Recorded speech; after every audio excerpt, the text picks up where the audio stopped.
ಪಶ್ಚಿಮ ಬಂಗಾಳದಲ್ಲಿ ಬಿಜೆಪಿ ಅಮಿತ್ ಶಾ ನರೇಂದ್ರ ಮೋದಿ ತಾವು ಎಷ್ಟು ಕೊಳಕು ಮಟ್ಟಕ್ಕೆ ಹೋಗಬಹುದು ಅನ್ನೋದನ್ನ ಇಡೀ ಜಗತ್ತಿನ ಮುಂದೆ ಪ್ರದರ್ಶನ ಮಾಡ್ತಿದ್ದಾರೆ. ಮೊದಲಿಗೆ 80ರಲ್ಲಿ 58 ಜನ MLAಗಳನ್ನ TMC ಇಂದ ಒಡೆಯೋದ್ರಲ್ಲಿ ಸಫಲ ಆಗಿರುವಂತಹವರು, ಆಲ್ಮೋಸ್ಟ್ ಸಫಲ ಆಗಿರುವಂತಹ ಅದೇ ನೀಚ ಬುದ್ಧಿಯನ್ನ ಈಗ ಎಂಪಿಗಳು ಸಂಸದರ ವಿಚಾರದಲ್ಲೂ ತೋರಿಸಿದರೆ. TMCಯ ಬಳಿ 28 ಎಂಪಿಗಳು ಇದ್ದಾರೆ, ಸಂಸದರಿದ್ದಾರೆ. ಅದರಲ್ಲಿ 20 ಜನರನ್ನ ಒಡೆಯುವುದರಲ್ಲಿ ಬಿಜೆಪಿ ಸಫಲ ಆಗಿದೆ. ಬಿಜೆಪಿಯ ಹಿಂದೆ ಹೋಗ್ತೀವಿ ನಾವು ಅಥವಾ ಬಿಜೆಪಿ ಜೊತೆ ಇರ್ತೀವಿ, ಬಿಜೆಪಿಗೆ ಬೆಂಬಲ ಕೊಡ್ತೀವಿ ಅಂತ 20 ಜನರ ತಂಡ, TMC ಪಕ್ಷದ 20 ಜನರ ತಂಡ ಸ್ಪೀಕರ್ ಓಂ ಬಿರ್ಲಾ ಅವರಿಗೆ ಪತ್ರವನ್ನ ಕೊಟ್ಟಿದೆ. ಅದರ ಜೊತೆಗೆ ಇನ್ನೊಂದು ಲೇಟೆಸ್ಟ್ ಡೆವಲಪ್ಮೆಂಟ್ ಅಂದ್ರೆ, ಇವತ್ತು ಮಮತಾ ಬ್ಯಾನರ್ಜಿ ಅವರ ಮನೆಯ ಮೇಲೆ CID ದಾಳಿ ನಡೆಸಿದೆ ಪಶ್ಚಿಮ ಬಂಗಾಳದ ಸರ್ಕಾರ. ಸೊ ಅದು ಯಾವ ಪ್ರಕರಣ, ಏನದು ಆ ಬೆಳವಣಿಗೆ, ಅದನ್ನು ಸಹ ವಿವರಿಸುವಂತಹ ಪ್ರಯತ್ನವನ್ನು ಮಾಡ್ತೀನಿ. ಸೊ ಬಿಜೆಪಿಯ ಕೊಳಕು ರಾಜಕಾರಣ ನಿಮಗೆ ಗೊತ್ತೇ ಇದೆ. ಸರ್ವಾಧಿಕಾರಿ ಮನಸ್ಥಿತಿ, ಎಲ್ಲ ಪಕ್ಷಗಳನ್ನ ನುಂಗಿ ನೀರು ಕುಡಿದು ಇಡೀ ದೇಶವನ್ನ ಒಂದು ಗತಿ ಕಾಣಿಸ್ಬೇಕು ಅನ್ನೋದು ಅದರ ಲೆಕ್ಕಾಚಾರ. ಅದರ ಭಾಗವಾಗಿ ಯಾವೆಲ್ಲ ಪಕ್ಷಗಳನ್ನ ಒಡೆಯೋದಕ್ಕೆ ಸಾಧ್ಯನೋ ಎಲ್ಲ ಪಕ್ಷಗಳನ್ನು ಸಹ ಒಡಿತಾನೆ ಬರ್ತಾರೆ. ಒಂದು ಗುಲಾಮಗಿರಿಗೆ ತಳ್ಳಿಬಿಡ್ತಾರೆ. ಫಾರ್ ಎಕ್ಸಾಂಪಲ್ JDU, JDS ಇವರೆಲ್ಲ ಬಿಜೆಪಿ ಗುಲಾಮಗಿರಿಯನ್ನ ಒಪ್ಕೊಂಡು ಬದುಕಬೇಕಾದಂತಹ ಸ್ಥಿತಿಗೆ ತಲುಪಿರುವಂತಹ ಪಕ್ಷಗಳು. ಯಾವ ಪಕ್ಷಗಳನ್ನು ಒಡೆಯಬಹುದು ಅವುಗಳನ್ನು ಒಡೆದು ಬಿಸಾಕ್ತಾರೆ. NCP, ಶಿವಸೇನೆ, ಈಗ TMC, ಮುಂದೆ ಇನ್ನೊಂದಷ್ಟು ಪಕ್ಷಗಳು. ಯಾವ ಪಕ್ಷ ಬೇಕಾದ್ರು ಯಾವಾಗ ಬೇಕಾದ್ರೂ ಹೊಡಿತಾರೆ. ಅಂತಹ ಕೃತ್ಯಗಳಲ್ಲಿ ಇವರು ಫೇಮಸ್ಸು. ಅದನ್ನ ಈಗ ಪಶ್ಚಿಮ ಬಂಗಾಳದಲ್ಲಿ ದೊಡ್ಡ ಮಟ್ಟದಲ್ಲಿ ಮಾಡ್ತಾ ಇದ್ದಾರೆ. ಅವರ 80 MLAಗಳ ಪೈಕಿ 58 ಜನ MLAಗಳನ್ನ ಒಡೆಯೋದರಲ್ಲಿ ಸಫಲತೆ ಕಂಡ ನಂತರ ಈಗ ಎಂಪಿಗಳಿಗೆ ಕೈ ಹಾಕಿದ್ದಾರೆ. 28 ಜನ TMC ಎಂಪಿಗಳ ಪೈಕಿ 20 ಜನರನ್ನ ಒಡೆಯೋದ್ರಲ್ಲಿ ಅಥವಾ ಪ್ರತ್ಯೇಕಗೊಳಿಸೋದ್ರಲ್ಲಿ ಸಫಲ ಆಗಿದ್ದಾರೆ.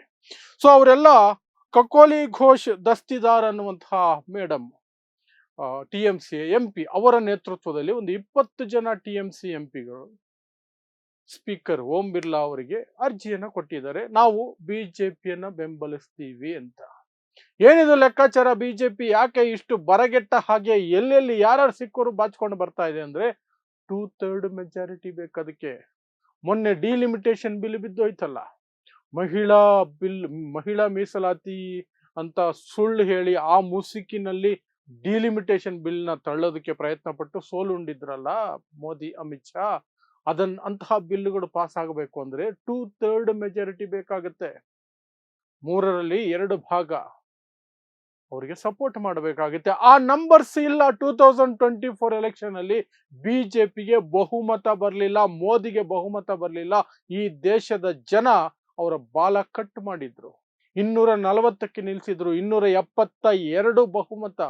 ಅದಕ್ಕೆ ಅವರಿಗೆ ಸಪೋರ್ಟ್ ಕೊಟ್ಟಿರೋದು ತೆಲುಗು ದೇಶಂ, ಈ ಕಡೆ JDU ಮತ್ತೆ ಇನ್ನೊಂದಷ್ಟು ಪಕ್ಷಗಳು, ಲೋಕ್ ಜನಶಕ್ತಿ ಪಕ್ಷ, ಬೇರೆ ಬೇರೆ ಪಕ್ಷಗಳು, NCP, ಯಾರದು ಅಜಿತ್ ಪವಾರ್ ಬಣ, ಈ ಕಡೆ ಏಕನಾಥ್ ಶಿಂದೆ ಬಣ, ಇಂಥವರೆಲ್ಲ ಸೇರ್ಕೊಂಡಿರೋದ್ರಿಂದಲೇ ನರೇಂದ್ರ ಮೋದಿ ಪ್ರಧಾನಿಯಾಗಿರೋದು. ಇಲ್ಲದೆ ಹೋದ್ರೆ 2024ರ ಚುನಾವಣೆಯಲ್ಲಿ ಪ್ರಧಾನಿ ನರೇಂದ್ರ ಮೋದಿಗೆ ಸೋಲಾಗಿತ್ತು. ಆದ್ರೆ ಈಗ ಅವ್ರು ನೆಕ್ಸ್ಟ್ ಲೆವೆಲ್ಗೆ ತಗೊಂಡು ಹೋಗ್ಬೇಕಲ್ಲ, ಅವ್ರು ಅನ್ಕೊಂಡಿದ್ದೆಲ್ಲ ಮಾಡ್ಬೇಕಲ್ಲ, ಸಂವಿಧಾನದ ಜೊತೆ ಚೆಲ್ಲಾಟ ಆಡ್ಬೇಕಲ್ಲ. ಅದಕ್ಕೆ 2/3 ಮೆಜಾರಿಟಿ ಬೇಕು. 2/3 ಮೆಜಾರಿಟಿ ಇವ್ರಿಗಿಲ್ವಲ್ಲ. ಹಾಗಾಗಿ ಎಲ್ಲೆಲ್ಲಿಂದ ಎಳ್ಕೊಂಡು ಬರಕ್ ಸಾಧ್ಯ ಆಗುತ್ತೋ ಎಲ್ಲ ಎಳಿತಾ ಇದ್ದಾರೆ. NCP ಶರದ್ ಪವಾರ್ ಬಣನು ಎಳ್ಕೊಳ್ಳೋ ಪ್ರಯತ್ನ ಮಾಡ್ತಿದ್ದಾರೆ. ಅವ್ರ ಹತ್ರ ಒಂದು 8 ಎಂಪಿಗಳೇನೋ ಇದ್ದಾರೆ. ಈ ಕಡೆ ಬೇರೆ ಬೇರೆ ಎಲ್ಲೆಲ್ಲಿ ಏನೇನಿದೆ ಅಂತ ಹುಡುಕ್ತಿರ್ಬೇಕಾದ್ರೆ TMC ಸಿಕ್ತು. TMC ಈ ದೇಶದ 3ನೇ ಅತಿ ದೊಡ್ಡ ಎಂಪಿಗಳನ್ನು ಹೊಂದಿರುವ ಪಕ್ಷ. 28 ಜನ ಎಂಪಿಗಳು. ಆ 28 ಜನ ಎಂಪಿಗಳು ಪ್ರತಿಪಕ್ಷಗಳಲ್ಲಿ 3ನೇ ದೊಡ್ಡದು. ಈಗ ಎಷ್ಟು ಸಾಧ್ಯ ಆಗುತ್ತೆ ಎಳ್ಕೊಳ್ಳೋಣ ಅಂತ ಮಾಡಿ 20 ಜನರನ್ನ ಎಳ್ಕೊಳ್ಳೋದಕ್ಕೆ ಸಫಲತೆ ಕಂಡಿದ್ದಾರೆ. ಇದರಲ್ಲಿ ಏನು ವಿಶೇಷ ಅಂದ್ರೆ, ಅದರಲ್ಲಿ ಸಾಕಷ್ಟು ಜನ ಮುಸ್ಲಿಂ ಎಂಪಿಗಳು ಇದ್ದಾರೆ. ಯೂಸುಫ್ ಪಠಾಣ್, ಗುಜರಾತ್ನಲ್ಲಿದ್ದಂತಹ ವ್ಯಕ್ತಿಯನ್ನ ಮಮತಾ ಬ್ಯಾನರ್ಜಿ ಅಧೀರ್ ರಂಜನ್ ಚೌಧರಿ, ಕಾಂಗ್ರೆಸ್ನ ರಾಜ್ಯಾಧ್ಯಕ್ಷನನ್ನ ಸೋಲ್ಸೋದಕ್ಕೆ ಗುಜರಾತ್ನಿಂದ ಕರ್ಕೊಂಡು ಬಂದು ಪಶ್ಚಿಮ ಬಂಗಾಳದಲ್ಲಿ ಟಿಕೆಟ್ ಕೊಟ್ಟಿದ್ರು ಮಮತಾ ಬ್ಯಾನರ್ಜಿ. ಅಂಥ ಯೂಸುಫ್ ಪಠಾಣ್ ಸೀದಾ ಅಮಿತ್ ಶಾ ಮನೆಗೆ ಹೋಗಿ ಕೂತ್ಕೊಂಡಿದ್ದಾರೆ. ಅಮಿತ್ ಶಾ ಹತ್ರ ಹೋಗಿ ಕೂತ್ಕೊಂಡಿರೋದು. ಸೊ ಅಲ್ಲಿಗೆ ಅರ್ಥ ಮಾಡ್ಕೊಳ್ಳಿ ಯಾವೆಲ್ಲ ತಂತ್ರಗಳು ಇವರ ವಿರುದ್ಧ ವರ್ಕ್ ಆಗಿರ್ತವೆ. ಸುಮ್ನೆ ಯಾರು ಎದುರ್ಕೊಂಡು ಬಂದಿರೋದಿಲ್ಲ. ಮುಸ್ಲಿಂ ಸಮುದಾಯದ ಓಟ್ನಿಂದಲೇ ಆಲ್ಮೋಸ್ಟ್ ಬಂದಿರುವಂತಹವರು ಸಹ ಈ ಕಡೆ ಬರ್ತಾರೆ ಅಂದ್ರೆ ಮುಂದಿನ ಚುನಾವಣೆ ಏನಾಗಬಹುದು ಅನ್ನೋ ಭಯ ಇಲ್ಲದೆ ಆಗ ನೀವು ಯೋಚನೆ ಮಾಡಿ ಯಾವೆಲ್ಲ ತಂತ್ರಗಳನ್ನ ಯಾವ ಇಡಿ, ಯಾವ ಸಿಬಿಐ, ಯಾವ ಐಟಿ, ಯಾವ ಪೊಲೀಸು, ಯಾವ ಸಿಐಡಿ, ಯಾವ ಸಿಬಿಸಿಐಡಿ ಏನೇನಿದೆಯೋ ಎಲ್ಲವನ್ನು ಬಳಸಿರೋ ಸಾಧ್ಯತೆ ಇದೆ. ಎಲ್ಲವನ್ನು ಸಹ ಮುಂದಿಟ್ಟಿರೋ ಸಾಧ್ಯತೆ ಇದೆ. ಮತ್ತು ಅವರಿಗೆ ಬೇರೆ ಆಮಿಷಗಳು ಸಹ ಸಿಕ್ಕಿದ್ರು ಸಿಕ್ಕಿರಬಹುದು. ಮಂತ್ರಿಗಿರಿಯೋ ಇನ್ನೇನೋ. ಸೊ 20 ಜನ ಈಗ ಆ ಮೂಲಕ ಆಲ್ಮೋಸ್ಟ್ ಈಗ ಮಮತಾ ಬ್ಯಾನರ್ಜಿಯನ್ನ ಝೀರೋ ಮಾಡಕ್ ಹೊರಟಿದ್ದಾರೆ. ಯಾಕಂದ್ರೆ 58 ಜನ 80ರಲ್ಲಿ 58 ಜನ MLA ಹೋದ್ರೆ ಉಳಿಯೋದು 22 ಜನ ಪಕ್ಷನೇ ಮೇಡಮ್ ಹತ್ರ ಉಳಿಯಲ್ಲ. ಮಮತಾ ಬ್ಯಾನರ್ಜಿ ಹತ್ರ ಪಕ್ಷನೇ ಉಳಿಯಲ್ಲ. ಯಾಕಂದ್ರೆ 2/3 ಮೈಗ್ರೇಟ್ ಮಾಡ್ಬಿಟ್ರೆ, 2/3 ಬೇರೆ ಪಕ್ಷಕ್ಕೆ ಹೋಗ್ಬಿಟ್ರೆ ಅಥವಾ ಪ್ರತ್ಯೇಕ ಆದ್ರೆ ಆಂಟಿ ಡಿಫೆಕ್ಷನ್ ಲಾ ಅಪ್ಲೈ ಆಗಲ್ಲ, ಪಕ್ಷಾಂತರ ನಿಷೇಧ ಕಾಯ್ದೆ ಅಪ್ಲೈ ಆಗಲ್ಲ. ಅಲ್ಲಿಗೆ ಮಮತಾ ಬ್ಯಾನರ್ಜಿನೇ ಪಕ್ಷ ಕಳ್ಕೊಂಡ್ಬಿಡ್ತಾರೆ. ಸೇಮ್ ಲೈಕ್ ಮಹಾರಾಷ್ಟ್ರ, ಉದ್ಧವ್ ಠಾಕ್ರೆ ಪಕ್ಷ ಕಳ್ಕೊಂಡ್ರಲ್ಲ ಆ ರೀತಿ. ಸೇಮ್ ಲೈಕ್ ಶರದ್ ಪವಾರ್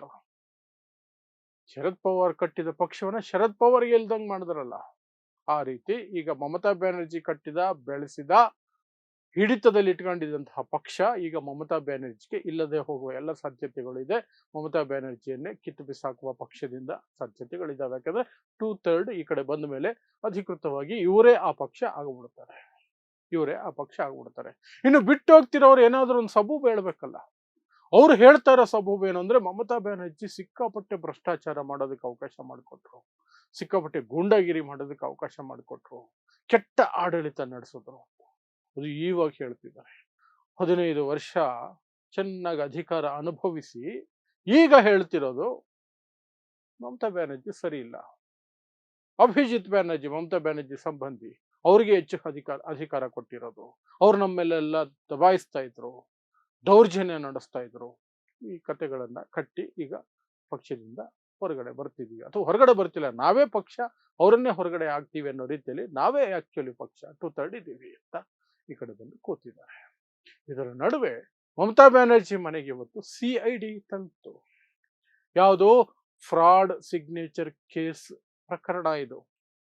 ಯಾವಾಗ ಚುನಾವಣೆಗಳು ಮುಗೀತು ಪಶ್ಚಿಮ ಬಂಗಾಳದಲ್ಲಿ, ವಿರೋಧ ಪಕ್ಷದ ನಾಯಕನ ಆಯ್ಕೆ ಆಗ್ಬೇಕಲ್ಲ, ವಿರೋಧ ಪಕ್ಷದ ನಾಯಕನನ್ನಾಗಿ ಮಮತಾ ಬ್ಯಾನರ್ಜಿ ಅವರು ಸೋಮದೇವ್ ಚಟ್ಟೋಪಾಧ್ಯಾಯ ಅನ್ನುವಂತಹ ವ್ಯಕ್ತಿಯನ್ನ ಆಯ್ಕೆ ಮಾಡಿ ಅದರಲ್ಲಿ ಶಾಸಕರ ಸಹಿ ಹಾಕಿ ಪತ್ರವನ್ನ ಪಶ್ಚಿಮ ಬಂಗಾಳದ ಸ್ಪೀಕರ್ಗೆ ಕಳಿಸಿದ್ರು.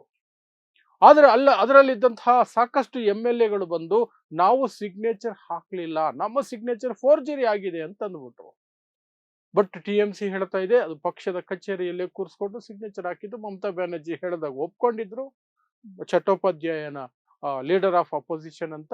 ಬಟ್ ಆ ನಂತರ ಬಿಜೆಪಿ ಸಂಪರ್ಕಕ್ಕೆ ಹೋಗಿ ಸುಳ್ಳು ಹೇಳ್ತಿದ್ದಾರೆ ಇವರು, ಬೆದರಿಸಿದ್ದಾರೆ, ಬಿಜೆಪಿಯವರು ಹೆದರಿಸಿದ್ದಾರೆ, ಆಮಿಷವನ್ನ ಒಡ್ಡಿದ್ದಾರೆ, ಆ ಕಾರಣಕ್ಕೆ ಅವರು ಈ ತರ ಆಗ್ತಿರೋದು ಅಂತ ಹೇಳಿ ಅಲ್ಲಿಗೆ ಇದು ಮಾಡಿಕೊಂಡ್ರು. ಸೊ ಈಗ ಆ ಕೇಸು ರಾಜ್ಯ ಸರ್ಕಾರ ಇವ್ರ ಮೇಲೆ ಹಾಕಿದೆ. ಫೋರ್ಜರಿ ಮಾಡಿದಿರಿ ನೀವು. ಯಾವ ರಾಜ್ಯ ಸರ್ಕಾರ? ಸುವೇಂದು ಅಧಿಕಾರಿ ಮುಖ್ಯಮಂತ್ರಿ ಈಗ ಪಶ್ಚಿಮ ಬಂಗಾಳದಲ್ಲಿ, ಆ ಸರ್ಕಾರ ಅದು CID ವಹಿಸಿದ್ದಾರೆ ಆ ತನಿಖೆಯನ್ನ. ಆ ತನಿಖೆಯ ಭಾಗವಾಗಿ ಇವತ್ತು ಮಮತಾ ಬ್ಯಾನರ್ಜಿ ಮನೆ ಮುಂದೆ CID ಬಂದು ನಿಂತ್ಕೊಳ್ತು.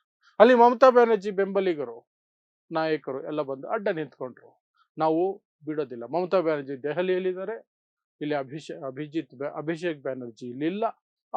ಅಭಿಷೇಕ್ ಬ್ಯಾನರ್ಜಿ ಬರೋವರೆಗೂ ನೀವು ಒಳಗಡೆ ಹೋಗೋ ಹಾಗಿಲ್ಲ ಅಂತ.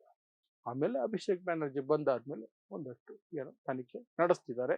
ಸೊ ಆ ತನಿಖೆ ಉದ್ದೇಶ ಏನು ಎಲ್ಲ ಗೊತ್ತಿರುತ್ತೆ. ಮಮತಾ ಬ್ಯಾನರ್ಜಿನ ಇನ್ನಷ್ಟು ಕುಗ್ಗಿಸ್ಬೇಕು, ಆಲ್ಮೋಸ್ಟ್ ಝೀರೋ ಮಾಡಬೇಕು ಅಂತ. ಸೊ ಮಮತಾ ಬ್ಯಾನರ್ಜಿ ಮುಂದೆ ಹಾದಿ ಏನಿದೆ ಗೊತ್ತಿಲ್ಲ, ಎಲ್ಲವನ್ನೂ ಕಳ್ಕೊಳ್ಳೋ ಪರಿಸ್ಥಿತಿಗೆ ತಲುಪಿದ್ದಾರೆ. ಅದಕ್ಕೆ ಅವರೇ ಕಾರಣನ, ಅವರ ತಂತ್ರಗಾರಿಕೆ ಕಾರಣನ, ಬಿಜೆಪಿಯ ಕೊಳಕು ರಾಜಕಾರಣ ಅದು ಯಾರು ಯಾವ ರೀತಿ ಬೇಕಾದ್ರೂ ಅನ್ಕೋಬಹುದು. But end of the day ಏನಾಗ್ತಿದೆ ಅಂದ್ರೆ ಮಮತಾ ಬ್ಯಾನರ್ಜಿ ಝೀರೋ ಆಗ್ತಿದ್ದಾರೆ ಅಷ್ಟೇ. ಸೊ ಇದಿಷ್ಟು ಪಶ್ಚಿಮ ಬಂಗಾಳದಿಂದ ಬರ್ತಿರುವಂತಹ ಸುದ್ದಿ. TMCಯ 58 MLAಗಳು ಬಿಜೆಪಿಗೆ ಸಪೋರ್ಟ್ ಕೊಟ್ಟ ನಂತರ ಈಗ ಎಂಪಿಗಳಲ್ಲಿ 28ರಲ್ಲಿ 20 ಜನ ಎಂಪಿಗಳು ಸಹ ಬಿಜೆಪಿಗೆ ಸಪೋರ್ಟ್ ಅಂತ ಸ್ಪೀಕರ್ಗೆ ಲೆಟರ್ ಕೊಟ್ಕೊಂಡಿದ್ದಾರೆ ಅಷ್ಟೇ. ಸೊ ನೋಡ್ತಾ ಇರಿ ಸಮಾಜಕ್ಕಾಗಿ ಕನ್ನಡ 1 ನ್ಯೂಸ್. ನಮಸ್ಕಾರ.